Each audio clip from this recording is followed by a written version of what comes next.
In November 1940, 21 slow biplanes, covered in fabric, with open cockpits and a speed of less than 150 miles per hour, rose from the deck of a British aircraft carrier and flew into the night to face the entire Italian battle fleet.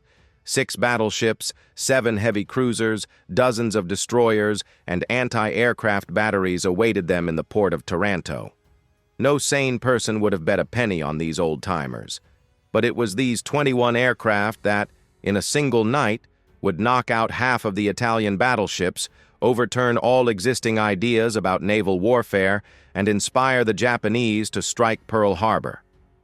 This is the story of the most incredible aircraft of the Second World War, a torpedo bomber that was hopelessly obsolete even before its first battle, yet sank more enemy ships than any other Allied aircraft. Its name was the Fairey Swordfish, and the path to its appearance began across oceans and years before that night over Taranto. In the late 1920s, the British Royal Navy placed its main bet on the torpedo as the primary weapon against enemy ships. The torpedo bomber was considered the most important aircraft of carrier-based aviation, and the monopoly on their production was firmly held by the Blackburn Company. Their machines, while not beauties, served the fleet faithfully, and competitors could not break through this wall. The Fairey Aviation Company built fighters and scouts for the fleet, but dreamed of the main prize, a contract for a torpedo bomber. The chance presented itself in 1930, and it came from an unexpected direction. Fairey's chief designer, Belgian Marcel Lobel, learned that the Greek Navy was looking for a replacement for its obsolete aircraft. The Greeks needed a versatile machine capable of both attacking ships with torpedoes and conducting reconnaissance. Lobel was already working on a scout for the British fleet and decided to create a multi-purpose aircraft based on it. The project was unofficially called the Greek Machine and was built with the company's own money as a private initiative. At the same time, several Royal Navy officers approached the company's founder, Richard Fairey. They spoke of the same thing, the need for a versatile aircraft that would combine torpedo attacks and reconnaissance. The Great Depression was rapidly cutting military budgets, and the fleet was about to be ordered to reduce the number of aircraft types. Fairey realized that the Greek machine could become exactly what both the Greeks and the British needed. Work was accelerated. On March 21, 1933, the prototype with an Armstrong Siddeley Panther engine took to the air for the first time under the control of the company's chief test pilot, Chris Staniland. The machine flew beautifully and was obedient and stable. But by that point, the Greeks had already lost interest in the project, and the British fleet remained the only customer.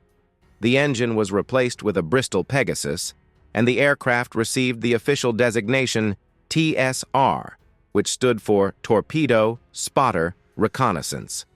Ahead were official trials against competitors, the main one being the formidable Blackburn with their new machine powered by a 700-horsepower engine.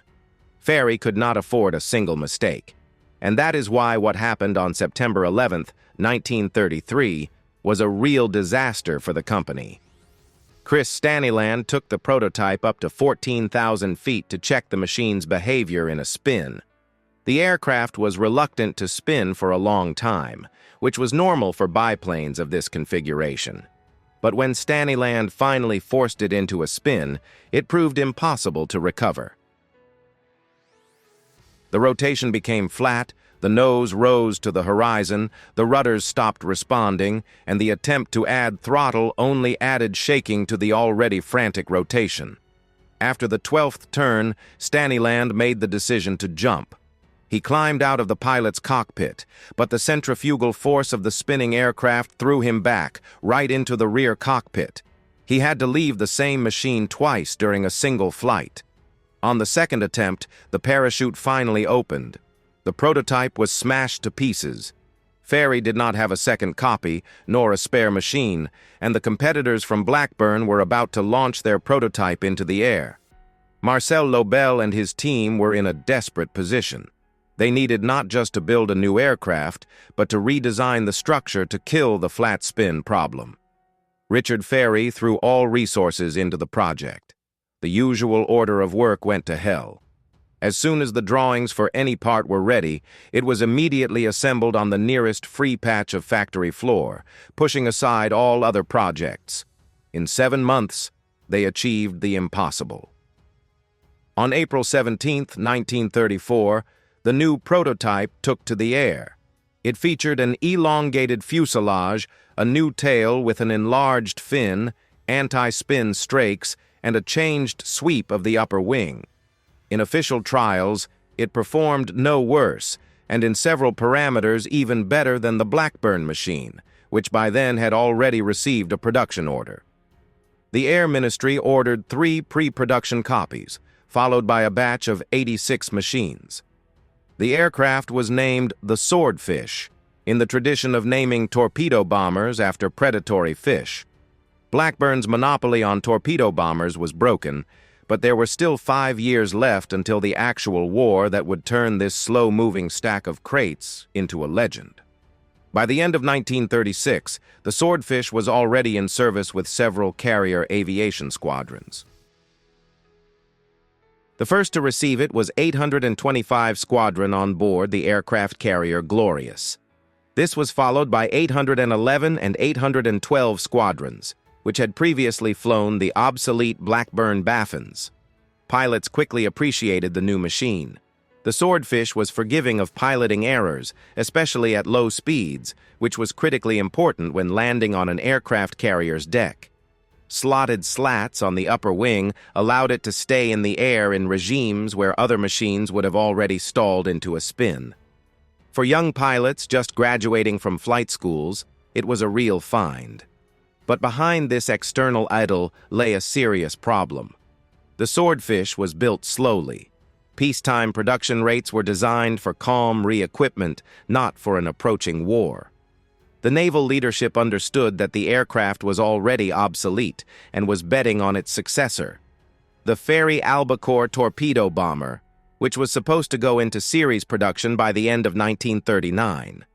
It was assumed that the Swordfish would be gradually phased out of the front line, and by 1941, both types would be replaced by a new monoplane. This was a reasonable plan for peacetime, but the war made its adjustments in the most brutal way. On September 3, 1939, Britain declared war on Germany. At that time, the Swordfish was the primary torpedo bomber of carrier aviation, but its stocks were worryingly low. The Admiralty calculated that to compensate for combat losses, the fleet required at least 50 torpedo bombers per month. The last batch of Swordfish was supposed to come off the assembly line in November, and the Albacore was only just beginning production. In December 39, the fleet received only 2 new aircraft. 2 when 50 were needed. The gap was monstrous, and it was impossible to close it quickly. But while officials were calculating numbers, the Swordfish crews were already fighting. From the first days of the war, the Royal Navy threw its aircraft carriers into the hunt for German submarines in the Atlantic. The idea looked logical on paper. An aircraft carrier accompanied by destroyers patrols sea routes, while carrier-based aircraft detect submarines, guide escort ships to them, and attack from the air themselves.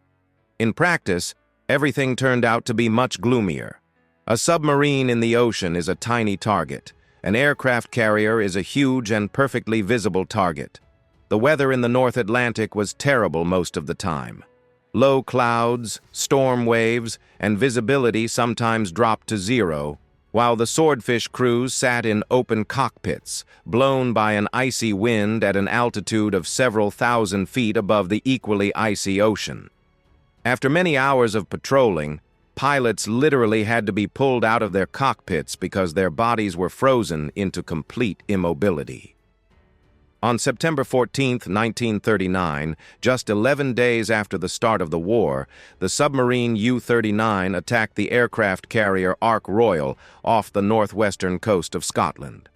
The torpedoes missed, but this should have been a wake-up call for everyone making decisions. A huge aircraft carrier, the pride of the fleet, almost perished while hunting for submarines that were themselves hunting it. But the lesson was not learned. Just 3 days later, on September 17th, the aircraft carrier Courageous was patrolling the western approaches to Ireland. 4 swordfish from 811 and 822 squadrons spotted the submarine U-53 and forced it to submerge urgently. But submarines rarely moved alone. While the swordfish were occupied with one sub, another, U-29, remained unnoticed. Its periscope was looking straight at the side of the Courageous. At 7:50 in the evening, 3 torpedoes left the tubes. 2 of them hit the aircraft carrier. The Courageous sank in 17 minutes, taking with it 519 crew members, including the captain, and 2 full squadrons of swordfish with all their equipment. The disaster forced the Admiralty to finally reconsider both tactics and production plans. It was decided to keep the swordfish on the assembly line alongside the albacore. The Blackburn Company, a former competitor, was brought into production and handed an order for 400 machines. But the first swordfish from the Blackburn plant did not come off the line until 1940. Until then, the fleet had to save every remaining aircraft. It was under these conditions of acute shortage that the swordfish received its baptism of fire in full-scale operations. In April 40, the Norwegian campaign began, and the biplane immediately marked 2 historical achievements. On April 11th, swordfish from the aircraft carrier Furious attacked a group of German destroyers in Trondheim. Despite poor weather and heavy anti-aircraft fire, one of the torpedoes hit the destroyer Z-21 Wilhelm Heidkamp. This was the first successful torpedo hit carried out by the Royal Navy's carrier-based aviation in this war. And 2 days later, on April 13th, a swordfish floatplane, catapulted from the battleship Warspite, spotted the submarine U-64 in one of the fjords. The crew descended to an extremely low altitude and dropped 2 100-pound anti-submarine bombs on the sub. The boat went to the bottom. This was the first submarine destroyed by carrier-based aviation since the start of the war. The fabric-covered slow mover, which many had already written off, began to prove that it was too early to send it to retirement. While some swordfish crews were freezing in the skies over Norwegian fjords, others were drawn into a completely different war. In May 40, Germany struck the Netherlands, Belgium, and France, and the Royal Air Force was in desperate need of reinforcements. Due to a lack of aircraft, the fleet handed over 5 swordfish squadrons to the Air Force: 812, 815, 818, 825, and 829. The torpedo bombers were thrown into work they were never designed for. By day, they bombed German tank columns. By night, they laid mines off the French coast and attacked port facilities. It would seem that a slow biplane made of fabric and metal tubes over a battlefield packed with anti-aircraft guns was a death sentence. But swordfish losses turned out to be surprisingly modest, especially compared to what was happening to other British aircraft. The secret lay in the machine's construction. The fabric skin, stretched over a frame, meant there was a lot of empty space inside the fuselage. Bullets and small-caliber anti-aircraft shells passed right through the aircraft without hitting anything vital and exited the other side, leaving only neat holes in the cloth. Unless a shell hit the engine, fuel tank, or the pilot directly, the swordfish simply kept flying as if nothing had happened. This same effect, by the way, saved the lives of pilots of the partially fabric-covered Hawker Hurricane fighters as well. This survivability was particularly evident during the evacuation of Dunkirk. Swordfish from 825 and 826 squadrons flew from bases in Britain and covered the retreating troops. They bombed advancing German columns, destroyed supply depots, and laid mines north of Dunkirk. Every flight turned into a walk through a wall of anti-aircraft fire, and the machines returned riddled with holes. But they returned. Sometimes mechanics only had to patch the holes in the skin with fresh pieces of fabric and send the aircraft on the next flight. After the fall of France and Italy's entry into the war on June 10, 1940, the Royal Navy's focus shifted to the Mediterranean, and it was here that the Swordfish truly came into its own. One of the first was the operation against the French fleet at Mers el-Kebir. After France's surrender to Germany, Britain could not allow powerful French ships to fall into enemy hands. On July 3, 1940, Swordfish from the Ark Royal struck the French squadron in the Algerian port of Oran. The first attack produced no direct hits, but a repeat raid followed 3 days later. This time, the target was the French battleship Dunkerque. The target was stationary, but hitting it proved diabolically difficult. The shallow water of the harbor did not allow torpedoes to be dropped from a normal height, otherwise they would simply have stuck in the ground. Pilots had to descend to a minimum and literally lay the torpedoes flat on the water. The approach to the battleship was blocked by small vessels. The first wave of the attack achieved no hits, but a torpedo from the second wave hit a patrol boat moored side by side with the Dunkerque. There were 14 depth charges on board the boat, and their detonation crippled the battleship more powerfully than the torpedo itself would have. The result was achieved, albeit in a roundabout way. Mers el-Kebir showed that a fleet in harbor was vulnerable to air attack, but for the Swordfish, this was just a warm-up. Meanwhile, 830 Squadron was transferred to Malta and immediately went to work. The first strike on Italian territory was carried out as early as June 14th, and on the 30th of that same month, Swordfish conducted a night raid on oil storage facilities in Augusta, Sicily. From that moment, a systematic hunt for enemy shipping began. The squadron, which never had more than 27 aircraft simultaneously, sank an average of 50,000 tons of enemy vessels per month over the following 9 months. In one record month, the tally exceeded 98,000 tons. The total weight of all the squadron's aircraft in the air was approximately 940 tons, which meant that each machine sank a cargo weight 100 times its own weight. By the end of the war, the Swordfish had destroyed a greater tonnage of enemy shipping than any other Allied aircraft. But the main event of the Swordfish's Mediterranean career was still to come. The Italian port of Taranto on the southeastern coast of the Apennine Peninsula served as the primary base for most of the Regia Marina battle fleet.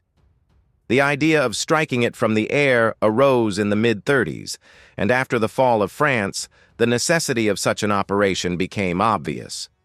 British intelligence conducted several reconnaissance flights, studying the location of ships, anti-aircraft batteries, and, most importantly, anti-torpedo nets. The nets proved to be deep, but did not reach the very bottom. If torpedoes were set to a precisely calculated running depth and the release mechanism was modified so that the torpedo hit the water flat rather than diving to the bottom, the defenses could be bypassed. The aircraft carrier Illustrious, under the command of Rear Admiral Lumley Lister, received orders for an operation code-named Judgment. On the evening of November 11, 1940, the first wave of 12 Swordfish departed into the darkness, and the judgment took effect. The first wave of 12 machines was led by Lieutenant Commander Kenneth Williamson. Half carried torpedoes, the rest were loaded with bombs and flares. The bombers' task was to create chaos, distract the anti-aircraft gunners, and illuminate targets for the torpedo bombers. When the Swordfish emerged from the darkness over Taranto harbor, they were met by a storm of fire from ships and shore batteries. Tracer shells streaked the night sky, but the pilots continued to descend, entering their attack runs. A torpedo from one of the Swordfish hit the side of the battleship Conte di Cavour, breaching the hull below the waterline. The breach was so serious that the battleship began to settle to the bottom right at the pier. Another battleship, the Littorio, received several torpedo hits that caused heavy damage and partially grounded it. A torpedo was also launched at the flagship Vittorio Veneto, but it missed. Meanwhile, the bombers hit 2 cruisers and 4 destroyers. About an hour and a half later, a second wave of 9 swordfish appeared over Taranto under the command of Lieutenant Commander Hale. By then, the Italians were on alert. The anti-aircraft fire became even denser, but this did not stop the attackers. One torpedo slammed into the starboard side of the battleship Caio Duilio, tearing an 11-by-7-meter hole in the hull. The Italians had to urgently bring in auxiliary vessels and force the battleship onto a sandbank so that it would not sink in deep water. Another torpedo was fired at the Vittorio Veneto, and again the Italian flagship escaped a hit. Of the 21 swordfish that participated in the raid, only 2 were lost. In a single night, a handful of slow biplanes had knocked out half of the Italian fleet's capital forces for several months. Operation Judgment became a turning point not only for the Mediterranean theater, but for the entire concept of naval warfare. It proved that carrier-based aviation was capable of destroying warships right in their bases, and that the era of dominance of artillery battleships was coming to an end. The Imperial Japanese Navy carefully studied the details of this strike.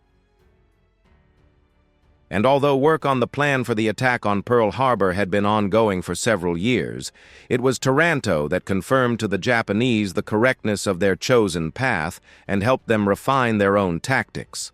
After the triumphs at Taranto, the swordfish continued to strike at enemy shipping in the Mediterranean. In March 41, 6 machines from 815 Squadron based in Paramythia, Greece, attacked enemy vessels in the harbors of Italian-occupied Albania, achieving 2 torpedo hits in shallow water and in the presence of enemy night fighters. A few weeks later, the swordfish participated in the Battle of Cape Matapan, contributing to the sinking of 3 Italian cruisers. But the most famous chapter of 1941 was connected not with Italy, but with Germany. Its main protagonist was the battleship Bismarck. On May 24, 1941, the Bismarck sank the pride of the British fleet, the battlecruiser Hood. The Royal Navy threw everything at hand into the interception. 9 swordfish from the aircraft carrier Victorious carried out the first airstrike, locating the German battleship with the help of onboard radar. Visibility was near zero, and only 1 torpedo reached the target. The damage was minor, but the Bismarck was forced to maneuver, losing precious time and allowing the pursuers to keep up. The decisive moment came on May 26th. Swordfish from the aircraft carrier Ark Royal went on the hunt. The first wave did not find the Bismarck due to worsening weather, but the second wave spotted it toward evening. Pilots hugged the waves, evading anti-aircraft fire, and began dropping torpedoes. 2 hits. One of them proved fatal for the 50,000-ton giant. The torpedo hit the stern and jammed the steering gear, fixing the rudder at 12 degrees to port. The Bismarck lost the ability to steer and began to describe endless circles in the open ocean. The most powerful battleship in Germany, which threatened to paralyze all Atlantic shipping, was immobilized by a 3-ton biplane made of fabric and steel tubes. The next morning, arriving British battleships finished off the Bismarck with artillery and torpedoes. But it was that single swordfish hit to the rudder that decided the outcome of the entire chase. However, war does not consist only of victories. In February 42, the swordfish faced a situation where no amount of bravery or skill could compensate for its hopeless technical obsolescence.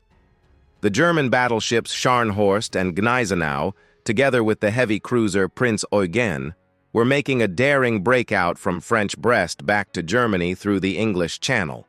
The German ships remained undetected for more than 12 hours and were only spotted near the Straits of Dover. The British threw everything they could get into the air. 6 swordfish under the command of Lieutenant Commander Eugene Esmond from 825 Squadron flew out to meet the enemy squadron, knowing perfectly well what they were going into. Low clouds, terrible visibility, and ahead a wall of anti-aircraft fire from 3 large ships and a ring of about 15 Messerschmitt Bf 109 fighters.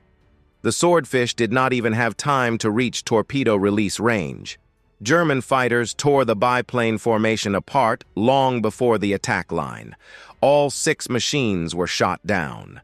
Of the 18 crew members, 5 survived. 13 died, including Esmond himself, who was posthumously awarded the Victoria Cross for his courage. Vice Admiral Bertram Ramsay called the attack one of the greatest examples of self-sacrifice and devotion to duty in the entire war. Even the German Vice Admiral Otto Ciliax, who commanded the braking squadron, expressed admiration for the courage of the Swordfish crews, realizing that their mission was doomed from the start. The tragedy of the Channel drew a final line under the Swordfish's career as a torpedo bomber. It was never again sent into an attack against major surface ships. But it was too early to write off the old biplane, because a completely new war lay ahead. By the end of '42, the Swordfish finally said goodbye to its role as a torpedo bomber. But engineers from Fairey and Blackburn were already preparing a new life for it. Based on the accumulated experience of convoy patrols in '39 and '40, as well as flights in support of Arctic convoys in '42, it became clear that the old biplane possessed unique qualities for hunting submarines. Its ability to stay steadily in the air at low speeds, its obedient handling in stormy weather, and the possibility of taking off from the short decks of escort carriers made it ideal for this work. It just needed to be given the right weapons and eyes. Thus appeared the Swordfish Mark II. Under each lower wing, 4 rocket rails were installed, and the lower wing skin was changed from fabric to metal to protect the structure from the jet blast during launch. Each 3-inch rocket carried either a 60-pound high explosive or a 25-pound armor-piercing warhead. The armor-piercing version received the telling nickname Spear because it acted exactly like that. It pierced the pressure hull of a submarine right through, depriving it of the ability to submerge. A salvo of all 8 rockets equaled the broadside of a medium cruiser in power. But there was one significant difference. A cruiser fired from a distance of several miles, while a Swordfish pilot had to get within 60 feet of the target for an accurate launch at a surfaced sub. 60 feet is less than the length of the submarine itself. There was exactly enough time to turn away after the salvo to avoid flying into their own explosion. The first combat success for the new rockets came on May 13, 1943. A Swordfish from 819 Squadron, operating from the escort carrier Archer, attacked the German submarine U-752 in the North Atlantic. An armor-piercing rocket pierced the sub's hull through and through, and the boat lost its watertight integrity. The crew, seeing the approach of an escort ship, scuttled the submarine and abandoned ship. The engines of the second modification were initially the same, but soon most machines received the more powerful Bristol Pegasus 30 with 750 horsepower. The increase in speed proved negligible due to the increased weight of the structure and external equipment, but speed was not required for submarine hunting. It was at this time, when bombs, rockets, radars, and even searchlights began to be hung on the old biplane, that its famous nickname was born. Someone among the sailors noticed that no housewife at a sail could cram a more diverse set of items into her string bag.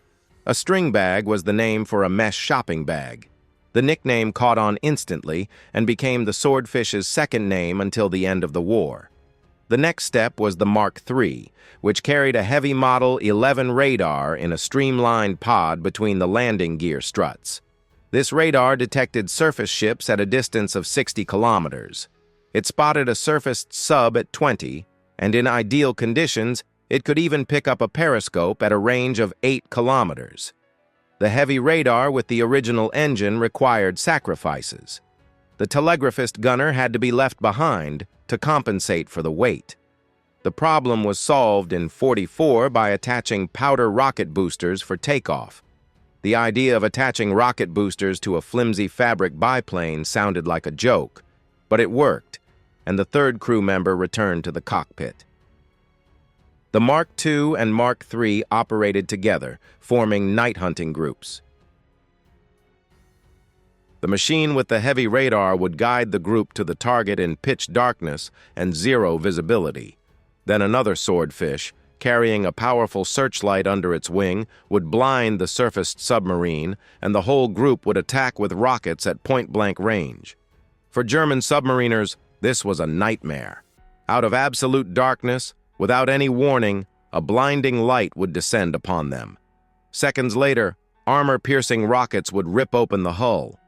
These groups operated on convoy routes from the United States to Gibraltar in the English Channel, the North Sea, and on the Arctic routes to the shores of the Soviet Union.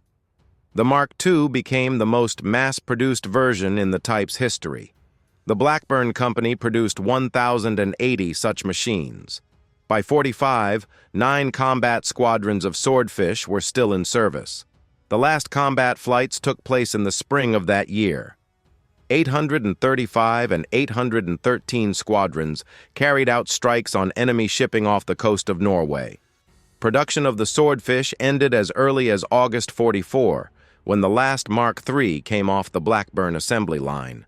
In total, nearly 2,400 machines were built. The old biplane outlived its own replacement. The Albacore, intended to displace it, was itself taken out of production a year earlier than the Swordfish.